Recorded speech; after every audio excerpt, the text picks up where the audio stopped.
Hello, Weekend Crafter. Welcome back to the Craft Time Studio. This is Ange, your Weekend Crafter, and for this weekend, we're mixing some bright colors for fall. If this is something that interests you, I hope that you consider liking and subscribing to the Craft Time Studio for your weekend dose of crafts. I was given a big block of scalpy souffle and chili pepper, which I thought I could use for Christmas. But as I was deciding on fall colors, I realized that it could also be used for fall.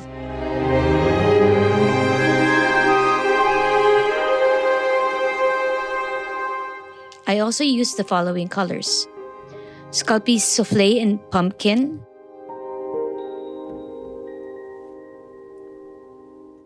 Scalpy Primo in Sunshine, and Scalpy Primo in Burnt Umber.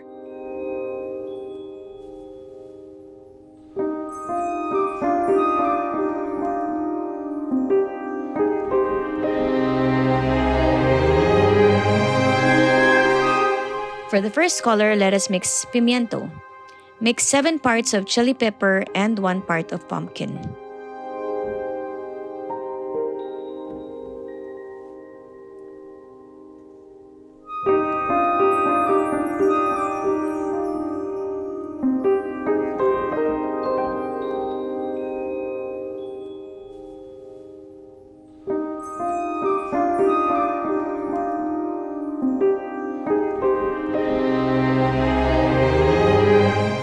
For burnt orange, mix 7 parts of pumpkin and 1 part of chili pepper.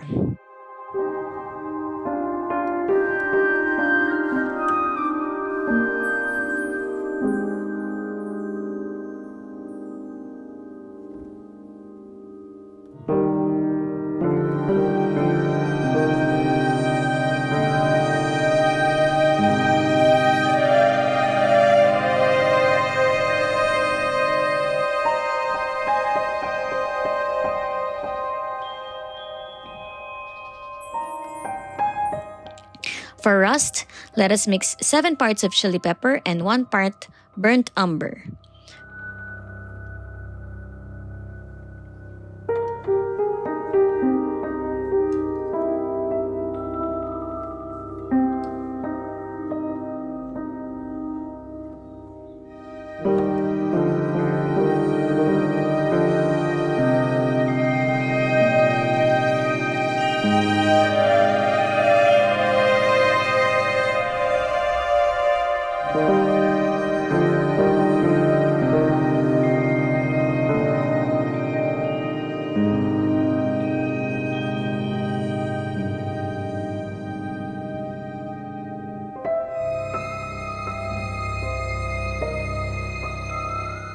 For marigold, let us mix 2 parts of pumpkin and 6 parts of sunshine.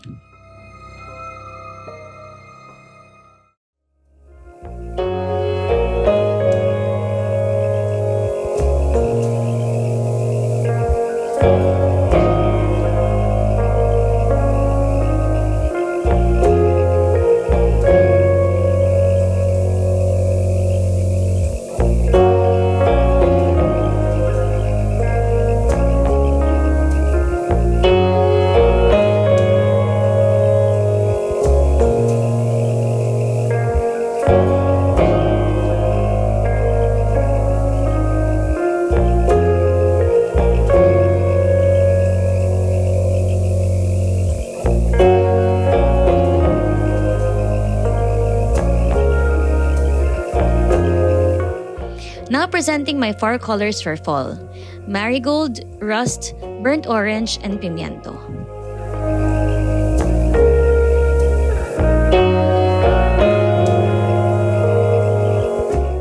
At this point, I just wanted to make some ornaments using this color palette to make sure that they go well together. I'll just play some relaxing music in the background as you watch this.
I hope that you found some inspiration with these colors. Let me know if you attempt to mix these colors down in the comments below. Have a crafty weekend. Bye!